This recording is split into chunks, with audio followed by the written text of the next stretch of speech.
Diego Zulaga. We're here at the Indie Arena of ESGS 2016. It is day 3, and we are almost done with the show, but we have the rest of the afternoon to finish. The next game we're going to play is called Netherrealms by Springloaded Games. And with me is my co-host, Harold Sylvester. How are you doing, Harold? I'm doing fine, Diego. How are you? I'm great. And from Springloaded, we have...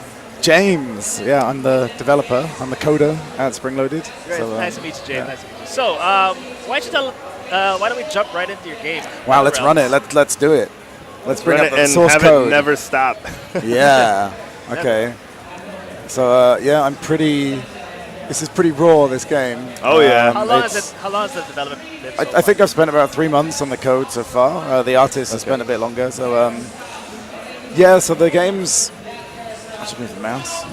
The game is like a cross between Plants vs Zombies and Spore. That's what we're trying to go for. Right. So. Wait, did you guys make the game with the Vikings? We did make The Last Vikings, yeah. I love that game. Wow, crazy, man.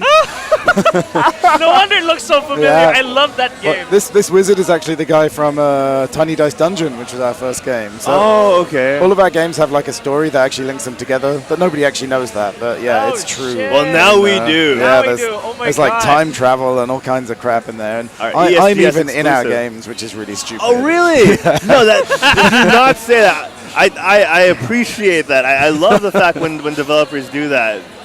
Oh man, so walk us through what's Oh happening yeah, right so now. the wizard from Tiny Dice Dungeon is obviously the guy who's your hero in the first game, but in this game, he's your enemy, right? So the guy on the bottom screen, I don't know if he's actually going to end up looking like that, but he's a middle manager in hell. He runs a warehouse where they middleman. store like bits of souls and stuff like that. So he's been doing this for millennia, and he's very bored. The wizard just made a terrible mistake and opened a link between your world and his. So now you can kill every human that ever walked the earth. That sounds like a dream. So let's get killing. Let's get to it. Yeah. This is the monster, right? So, yeah, obviously, that font's really tiny. But this game is really, really early. This demo has only been sent, it's been shown here for the first time. Okay. And I sent it to Nintendo last week, so, yeah. Oh, wow, that's- okay. You're mentioning Nintendo. Is this for any specific platform? Well, if you look at the split screen vertical nature of it, you can imagine it was originally developed for the 3DS, but Okay. we're hoping to move it to their new console. That's Oh, our yes. intention. The Switch. Yeah. You're hoping to switch it up. Yeah. Oh, I'm going to get a lot of hate for that. So, yeah, obviously I'm just spawning these monsters out, sending Okay. them to kill this, like, giant tree thing that the wizard awoke. Okay. It kind of looks like... Kind of looks like Groot. Everyone says it looks like Groot. It's not unintentional. Unintentional. It was unintentional, yeah. Or was it? I don't know. I'd have to ask the artist. We kind of looked at some stuff, and Okay. yeah. I wanted him to look a little bit sad, so you feel mean killing him. Oh, okay. You know. Yeah, he does look a little, Yeah. oh, man. He reminds me of Eeyore. Yeah, take that. Oh, he defended himself with his roots. But, Okay. yeah, so the point in the game is it starts very organically, so you have this kind of forest with all this magical stuff going on. As you progress through the game, the kind of world becomes more destroyed, and you start to see more mechanical things. So there'll be Okay. guys driving big robots and stuff like that. Okay. So you start to take a lot of pleasure in killing humans because you realize that humans are doing very nasty things to the planet. So They really have those damn humans. yeah, Damn human. I think this is just most of my games seem to be about like killing people now. I just seem to be getting really dark. Are you all right? You can tell me. It's a safe space. All right, so you're spawning monsters. So Yeah. these are... I've never seen these kinds of monsters before. What is it? I don't know what it is. Okay. They have like development names, like this one's called Sporora. Oh no, Sporora. Sporora is in a Tiny Dice Dungeon, so we remade him. But some of the others, like we have one, its current name is Penis Monster. So wow. that one's pretty cool because it looks like a penis. You know, so but we What won't is put that It is in the pretty game. cool. So yeah, I've got these powers. Okay. And I can basically unlock more and more powers. So this is like the laser beam. I can do lightning. I can freeze people. I can put like health wells down that will health up my monsters. Okay. Like, yeah, there's lots of things you can do to support your battle. But the ultimate objective is for people to focus on the monster building element, which is what we're going to go to now. So there's his little office, or your little office, where you can get telephone calls from your boss, which is Satan. And you can read inspirational posters that are actually like demotivational depression quotes. And you can go onto your computer and read emails I from, love how much from thought you Satan. put into depicting your version of hell. You know? Well, 1970s, not a nice time for technology. So I think if we were all locked in 1970s with having to use those kind of computers, that is hell, right? Hell Yeah. 9000 computers. Yeah, so he's obviously loosely inspired by the one from 2001. So Yeah. you know, and it was really sad. I had to explain to the artist what these tape spools did, and I felt really old. I Are was they like, super young? Yeah. Yeah. Oh, like, I man. never understood. I just thought they just spun round. No, there's like a tape and it comes off. By the way, this isn't just a save icon; it's an actual floppy disk. Oh my gosh! Okay, and yeah, you're drawing a lot of pop culture inspirations from different pop culture. Yeah, there's lots of that kind of stuff. So obviously, yeah, he's HAL 9000, kind of. There's my Commodore 64 loading screen. Look at that. A lot of history behind this. Great references. Yeah, the artists have done an amazing job. Like they're super legendary. Our games are looking better and better because of those two. I'm really digging the pixel art. I mean, this is done by your artist. Do you have any like supervision in regards to how everything looks? I kind of direct a bit, but like they're amazing. The reason I have to like end up getting involved a little bit is just because I have like some stupid vision for stuff and it's trying to keep it cohesive. But I can't take any credit away from them. They're both legendary. So yeah, the idea is that these are the pieces that I collected in the battle, right? So I've got a body that gives me health. I got a leg that will make me walk, right? And an eye can help me see. So what's really cool about the game is that you can build your tactics by building different monsters and putting different things in them. So for example, if I was to make a monster that just had a body, it couldn't move, it couldn't see, so it can't do anything, but it would just act as a shield. So it's like basically like you're making a walnut from Plants vs. Zombies. You're not just given set monsters, you have to make your own. Yeah, so there's a rune system as well. So with runes, I could add, for example, explode on death. So I could make a monster that went really, really fast and was very cheap for me to build because I optimized like the pieces I put in it. It had like 0 health, and then I just make like basically flying grenades, things like that. So we're gonna basically start forging the demon with the pieces. Okay. I can't work out whether I'm gonna call them demons or monsters. Demon might be a bit too controversial, particularly for a Nintendo platform. So monster would be like a more of a catch-all term. Yeah. So you'll see it's kind of so these are basically, we have like a skeleton and we have currently like 20 or so skeletons in the game. So what happens is the monster's randomly generated across that skeleton. So you see he's like a version of the monster that we saw in the first level. Yeah.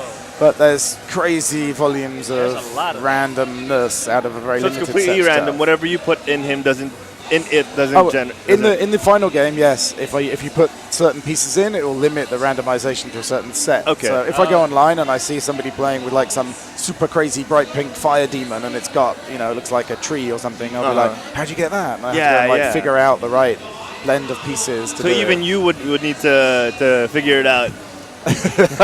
Yeah, I mean, I have no idea, right? Yeah. So if I like that monster, maybe I play with it a lot. Yeah. And I see bugs. Oh my god, there's a bug. A lot of them are very disturbing. Honestly, to be honest, like it's creepy if this was real. My God. But the level of uniqueness, like a lot of them, you're right, they are generated and they do look similar, but a lot of them, are very unique in their own right. Yeah, there's a huge variation, and the designs we tried to keep like all over the place. Like one of the ones that I really wanted to get in for this show is a giant chicken, but it didn't go in yet, and it's really, really crazy. No! And it craps out these giant eggs that are basically going to like spew zombie goo over the enemies. It's like sold. Sold. Man, El Grande Pollo? Like I'm in. So and the bottom screen there, you're putting on your VR headset. Okay. Entering the virtual battle simulator. It's a projector. Yeah, so the red is actually the exact same red that was used in the Virtual Boy. So, okay. Oh, wow. So the point of the screen is that I've built my monster in theory of like the random parts. I want to see if it actually does what I want it to do. So I'm gonna, try and like set myself a level. I'm gonna try and fight that guy, and maybe I'll fight a moth. The moth just looks really nice. So this is a testing ground that you could do for. Without actually worrying about using up any resources or anything. So I spawned my eyeball out. Is it strong enough to kill these two things? Who knows? The moth is... the animations aren't playing correctly. Like the actual attack animation for the eyeball thing, it's going to eventually have like a real animation. Okay. Whipping its head back. Yeah, or something. Yeah, we haven't really worked out how to do it yet, but that's the plan, So, let's spawn some fire just because it's really funny and it's broken.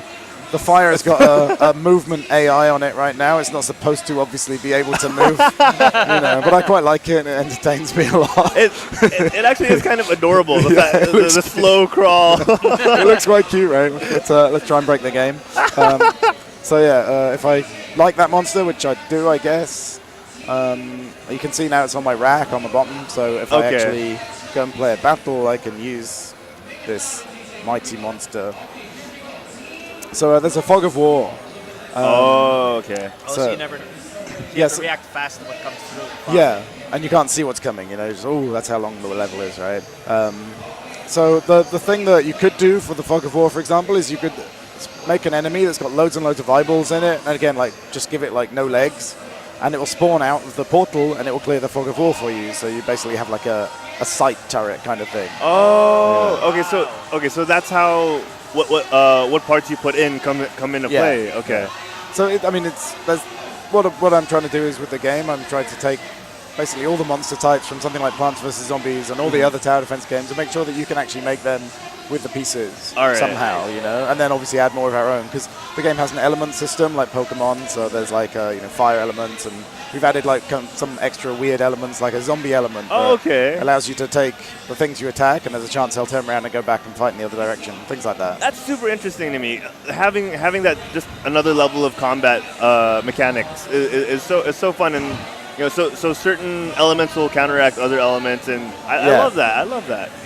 It's a uniqueness to it as well. It's like when more than one, you'll probably never have the same monsters as your friend does. Yeah. You always have a different setup, a different kit for each creature. So one of the things that I hope that we can achieve with the game is that when I play it, I get surprised by the things I see. That's my goal. So the other thing you can do in the game, well, you can't now, you have to imagine it, is that you can collect trees and grass and plants and rocks, and then you can basically build your own level, and you can color those things. Wow.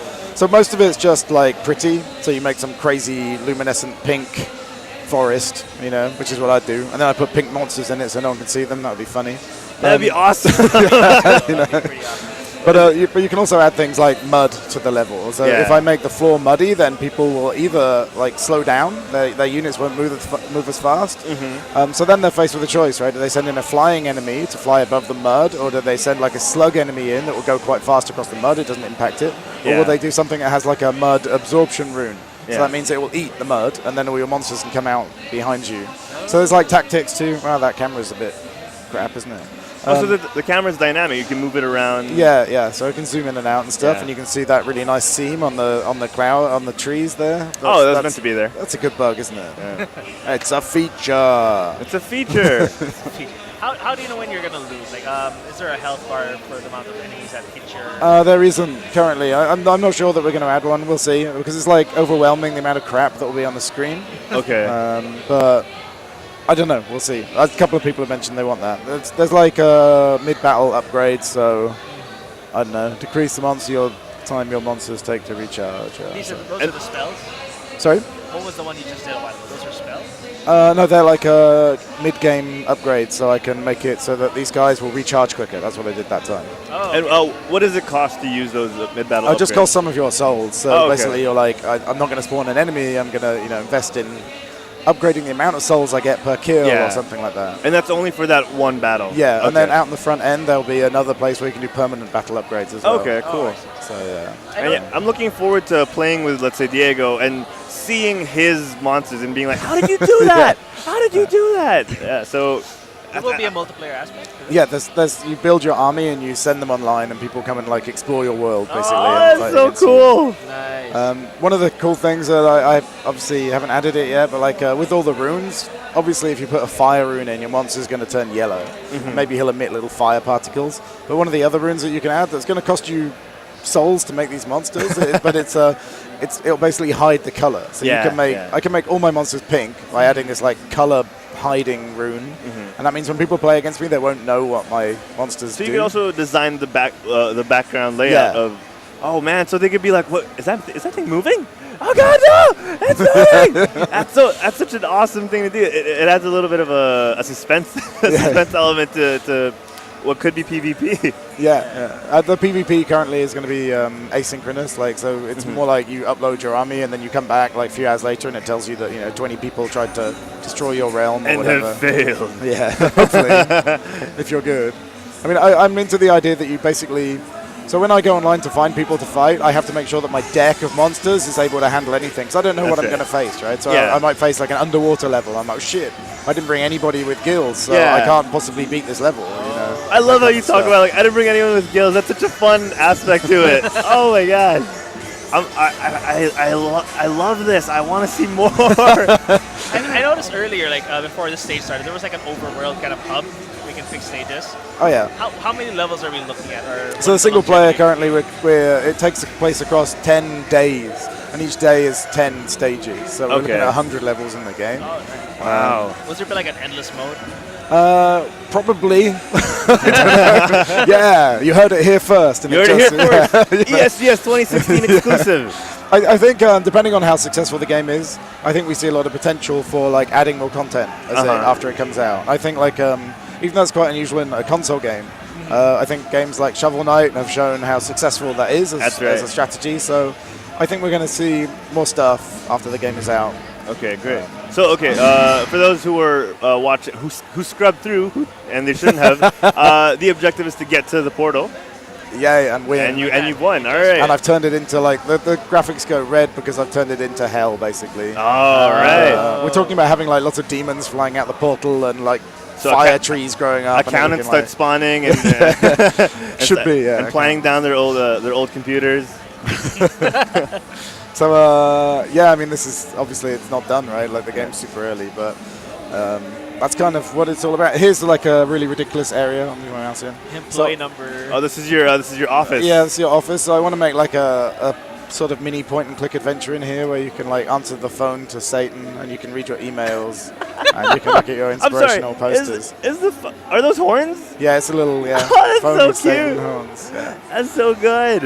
And the inspirational posters, they're going to change every day, and you click and there'll be a different quote every day. Oh, wow. Do you have one now? Like, no, it's not working right now. I could, but the quotes are like the most horribly depressing things that I could ever write. I'd love to be demotivated right now. So you go through like I'll do like a Google search for all the motivational posters, and I'm like, how can I turn this really horrible like positive statement into a really, really horrible negative statement that makes you depressed, like.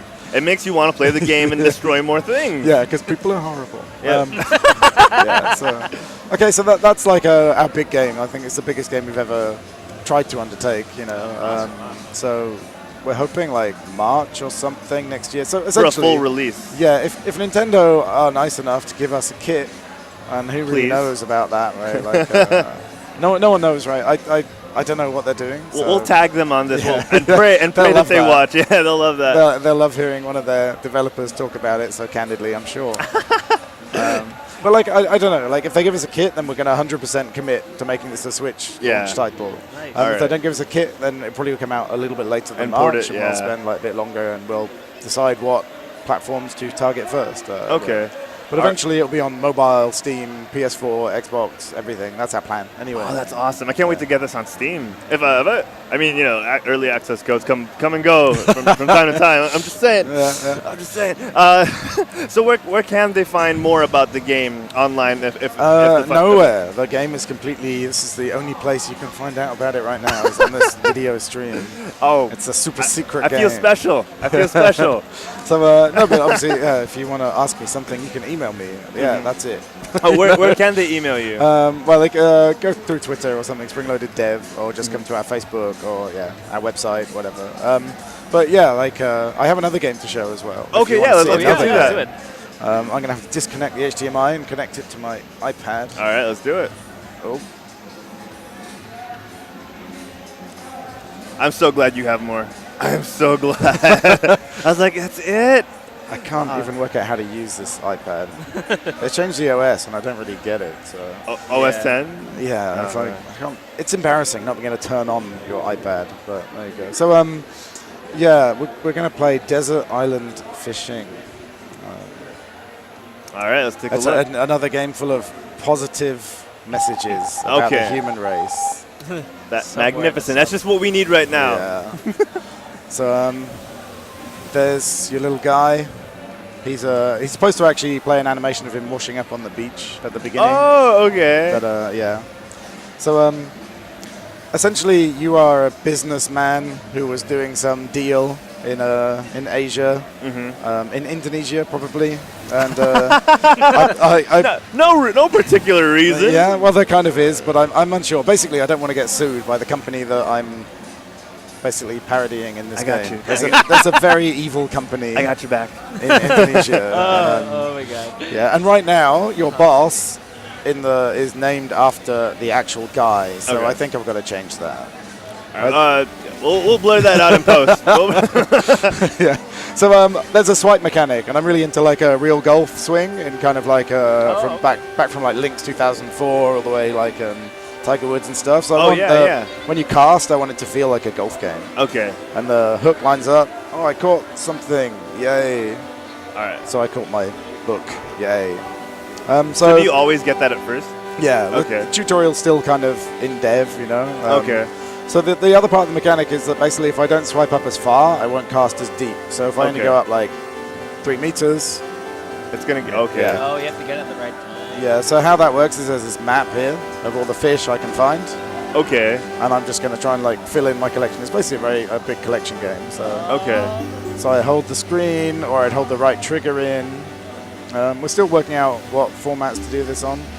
I really love console games, so I want to put this on console, but I don't know if that's really like a... I was trying to think, like, how would that work? Yeah. I think it will control great. It's just like, will people respond well to such a like simple game? Yeah. But there's no fishing games on Xbox or PS4 right now, so you know. And God knows that those people need to relax a little bit, don't they? You gotta sit back and fish. So I balanced this on Thursday morning just before coming to the event, and I wrote 3 lines of code that basically tried to auto balance the game, and it's really bad. It's super badly balanced. I can't tell. You're not playing it, so that's good. Okay. You know? So you can upgrade your rod, and you can buy different baits and things like that. Obviously, Okay. this is a placeholder screen. Well, what's cool is when you buy stuff, we have like a little like Amazon drone that flies in and drops it off for you. Because, you know, you're in the middle of nowhere. But Amazon, well, not Amazon, they'll be called something else, of course. You know, Zamazon. Obviously, big corporations can get to you wherever you are to sell you stuff. That's what's important about the world, right? That's right. Consumerism, man. So, yeah, I got a TV, so yeah, that's cool. So the message in the game, if I'm allowed to say there's a message, is that... Oh, yeah, please. Well, you know, games with messages, it sounds so ridiculous. I don't want people to think there's a message, but like, you know, it's like nice fish and shit, right? But then as I get like further into the game, I start catching like garbage and bottles and like dead animals and things like that, really. So there's a lot of things to catch, and you'll discover it as you play. And basically, you'll discover that the things in the ocean are not mainly fish. They're things that humanity has put there. So it's like a comment about how like fucked up the oceans are. Really. Okay, yeah. I was wondering when we'd get to that part. Yeah, okay. So, obviously, back to me hating humanity. So a couple of tires, you know. So this is like your Facebook wall where you can read, Facebook, Persona wall, You have where you can... internet out in sea. Yeah, well, basically... What people are like, but how, if I can do all this communication, like, why can't I get back? And you're supposed to discover this guy, Alex Selkirk, who's named after the guy who Robinson Crusoe was supposedly inspired by. But you discover that he's got no friends because he works so hard, right? His only friend on his Facebook is his boss, and his boss, if you read all the posts, basically fired him for being late to work when he got shipwrecked. Dang. So he has no friends. So no one's going to come and get him. He doesn't care. Yeah. Thank you so much. Okay. And so the other characters in the game, basically when you start trading with other people, you discover them and they become your friend, and then you can start playing as them. So we have like Kenji here, who probably won't be called Kenji in the end. I named him after the guy who made Ice Climbers. Eskimo. Oh. So the original developer of Ice Climbers, this guy's named after at the moment. I don't know if it'll stay like that. I'm loving this. I'm loving this level. Oh, I got perfect. Oh, no. Race down, gravity, come on. Oh, shit. It seems like it's hard to just get one fish. Can you catch like sea monsters like the deeper you go? Yeah, it gets crazy. Like, so this guy's story is that he was catching fish and whales and things for his like village, and then his little iceberg he was sitting on just cracked away from land, and he's just drifting out to sea. Oh my he doesn't gosh. know what's oh my going to God, happen. that's so sad. And you're going to discover that, you know. So it's global warming, you know, like he's you know, poor guy. So eventually he's going to have nothing to stand on. Yeah. So how many characters are there in the game? I think we're going to launch with like 5 or 6 or something. Okay. Oh, And you can Sure. switch between them. Yeah, and then we've got whenever. different stories that are like the obviously this guy, it makes sense why he can't get back. He's like drifting away into the ocean. This old guy, Alec, who lives on currently he lives on white coral. And he catches lots of white coral, which is obviously just dead coral. That's so. But he's supposed to be, he'll be in a different environment and have his little motorboat next to him. The flabby Okay. fish. Yeah, yeah, and but his story is that basically he just goes fishing to keep away from his wife because their relationship, you know, they need to keep it interesting, so they need to spend as much time apart as possible. You So need to keep it interesting. that's why he goes fishing all the time. Okay. So if I grade his Oh, rod, wow. So in the final game, how would you upgrade? Would there be a resource to use? yeah, you'll be able to like invest stuff, and you can actually level up your character. So like if I What's that? Was that a little Apollo? what do I get? I don't know. There's so much stuff in it. We've got like for example, you can cast a hornet bait, like, you know, the insect. Yeah. Polo there, water polo. Apollo. And if you cast that hornet, you can actually catch like the back of a car from Daytona, but not Daytona. Oh, because wow. I'm not gonna, you know, put Daytona in it. That would be terrible. Maymona. Yeah, yeah. But yeah, this is amazing, and I can't believe we don't have enough time because I do want to see everything. I want to see more of the game. Yeah. Yeah. I'll see Free Willy, dude. Oh, I can't catch. I suck. Yeah, so obviously there's loads and loads of stuff to catch, you know, and you get to catch like plushes, an incredibly lifelike whale plush whose insides are stuffed with random assorted plastic. So you'd be able to see what's inside as well. Yeah, you Okay. know, it's just things with like stuff. So the idea is, right, if you are mildly intelligent and you catch things and you read the descriptions, you understand kind of more about what they are. Like That's right. we're saying, I don't know, like at the end of the game, maybe this is a really bad idea to make a game like this. As people start to like realize the kind of things they're catching like dead animals, and they're catching dead coral, and they're catching all this like really fucked up stuff from the ocean. Maybe they'll just start feeling a bit depressed. I don't know. Maybe I shouldn't be making games that depress people. I don't know. But you know, I think we need more people like you and more games making like this. depressing More games like games. You know? All right, that's fantastic. okay. When can we expect? So I think this game is going to come out very early next year. I Early hope. next year, you okay. know. So they'll launch around the same time from each other? A lot of things depend, right? So if Nintendo give us that kit, then maybe I'll put this on hold until we finish Netherrealms. I don't know. Yeah, Sputnik. But I am looking forward to playing both of these if you can swing by. Swing us a copy. I'm just saying we're here at ESGS 2016. Anything can happen. Anything can happen. Okay. James, thank you so much for being with thanks, us. man. Yes, thank It's you, been James. fantastic. Thank So one Thank more you so time, much. where can they find your stuff? Yeah, just find us on Facebook or go to our website or go Springloaded Dev on Twitter.